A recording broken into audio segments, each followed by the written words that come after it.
Cred că v-ați prins, astăzi facem compot de cireș. După ce au fost spălate foarte bine azi noapte cireșele, astăzi le rupem de codițe. Urmează operațiunea. Am umplut primul borcan și așa vom face cu toate borcanele pe care le avem. Doamne ajută la toată lumea că bine arată și aoleu, simt mirosul ăla de copilărie. După ce am terminat borcanele de umplut cu cireșe, urmează următoarea parte, adică să punem zahărul vanilat în fiecare borcan. Ne revedem! Începem cu zahărul vanilat, cum spuneam. Și așa facem până la ultimul borcan.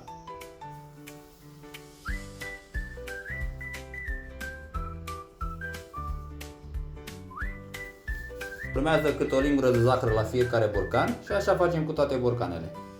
Dacă vrea cineva mai dulce, poate să pună 2 linguri. Dăm apă rece.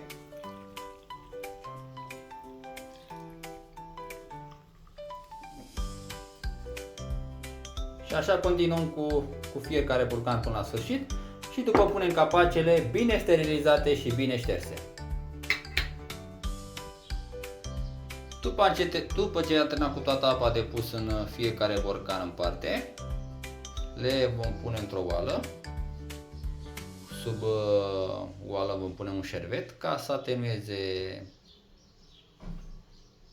borcanele între ele, să nu se spargă în momentul fierberii. Continuăm. Am pus borcanele în oală, vom completa cu apă rece până sub capac și vom lăsa 10 minute după ce apa va da în clocot. După ce s-a fiert, acoperim și lăsăm la răcit până mâine dimineață. Gata și compotul meu. După sterilizare e foarte important să verificăm capacele timp de o săptămână ca să fie foarte hermetic. În cazul în care nu este hermetic, mai lăsăm 5 minute la sterilizare, tot așa în apă clocotită.